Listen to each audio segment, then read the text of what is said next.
All right, so Florida Republicans, led by Governor Ron DeSantis, who is trying to make himself into like the new Trump, I guess, and has presidential hopefuls probably in the future, is leading the charge on this new anti-protest bill. And this shit has some egregious stuff written into it, which absolutely, in my opinion at least, is unconstitutional because of the chilling effect that it would have on people's ability to go out and protest the government or exercise their right to free speech.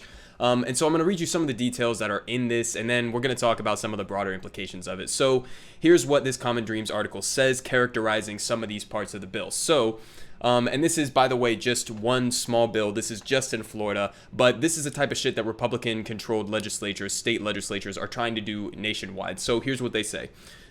So under this legislation, protesters could be arrested and charged with a felony if others at a protest or gathering become violent or disorderly, even if they themselves didn't. According to the South Florida Sun-Sentinel, HB1 defines rioting as a public disturbance by at least 3 people with common intent to mutually assist each other in orderly and violent conduct.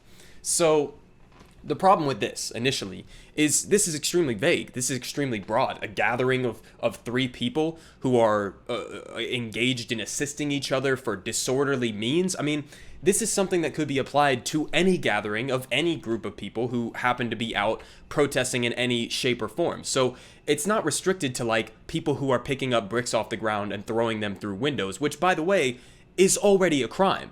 Okay? That's already a crime. The things that people are doing at these protests, like rioting and looting and stuff, these are already crimes that are defined under the law. You don't need to expand the police state in order to prosecute people who are committing actual crimes. The clear goal of having some type of language like this is so that people who are not necessarily participating in the violence or the rioting could be lumped in with that. That's the intention, that's the purpose of this. It's to have that chilling effect on the rest of the protesters so that maybe somebody thinks twice. Because listen, I mean, let's read this again. Protesters could be arrested and charged with a felony if others at a protest or gathering became violent and disorderly. So if you in your mind want to go out and support a protest, say it's a Black Lives Matter protest, because that's obviously what this is geared toward suppressing. So you want to go to a Black Lives Matter protest, you might second guess that if you know that there are laws on the book that say, well, I don't plan to be violent at this protest. I just want to go exercise my right to protest the government and exercise my right to free speech. But if anybody else gets disorderly, then I could be charged. I could be arrested. Of course that's going to have a chilling effect. Of course that's going to make people second think whether or not they want to go out and exercise their right to free speech. So that's clearly unconstitutional. So they go on here and point out some other ridiculous things that are in part of this bill. As the Orlando Sentinel reported Monday, the new law makes blocking a highway a felony offense and creates a broad category for misdemeanor arrests during protests, and anyone charged under that provision will be denied bail until their first court appearance. So one of the problems that we've seen, and I just read a recent article the other day that was talking about the extremely high percentage of all of the arrests, and there were thousands, if not tens of thousands of arrests that were made over the course of the George Floyd, Breonna Taylor, Black Lives Matter protests. Thousands and thousands of arrests, and a vast majority of those people were just let off without charges. Why? Because police already, even before legislation like this, go out at protests and mass arrest people even if they haven't committed crimes.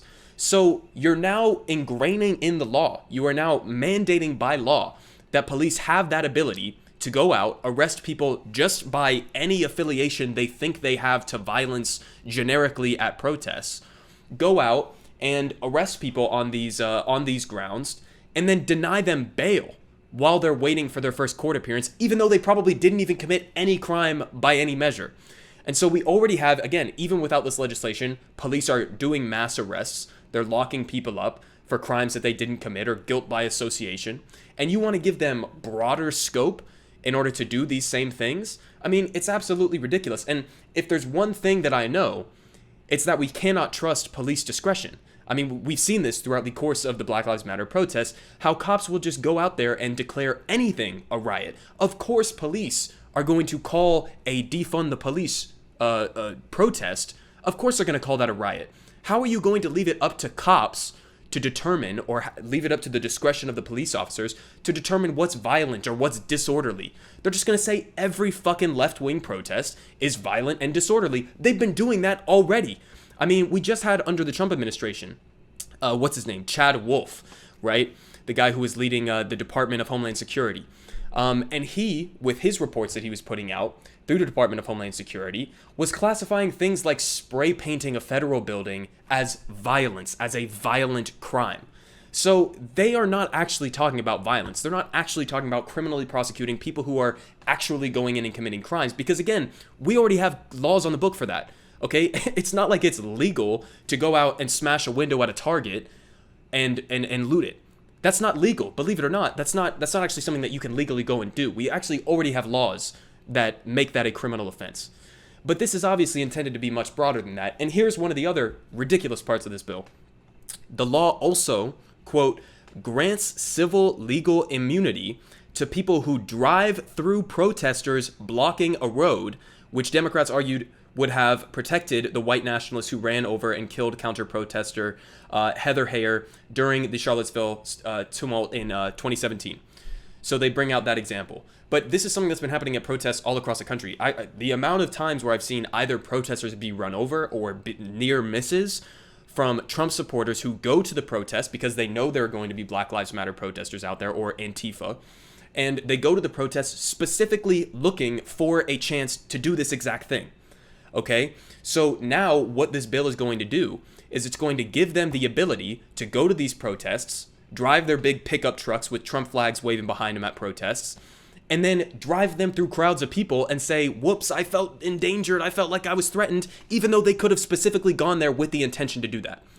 And then you can't be holding them civilly responsible for that. They could still be charged criminally, but that's going to be a hard burden of proof to meet, don't you think? And so all of these things in combination paint a very clear picture as to what the intention of this bill is supposed to be, okay? The intention of this bill is not to protect cities. It's not to protect these businesses. It's not to protect or maintain the peace at these protests.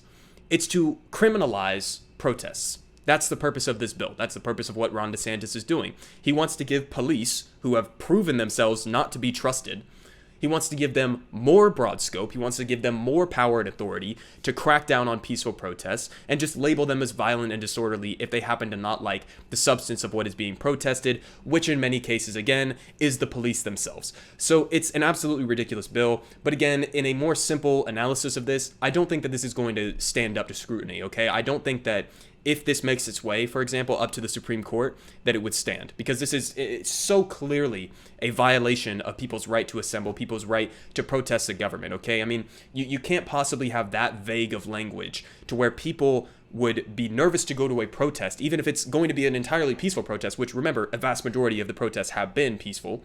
But if you think in the back of your mind that I could be criminally liable, I could be criminally prosecuted if somebody else is violent at this protest, that obviously has a chilling effect on free speech, and I think it's unconstitutional. So we'll have to see how this plays out.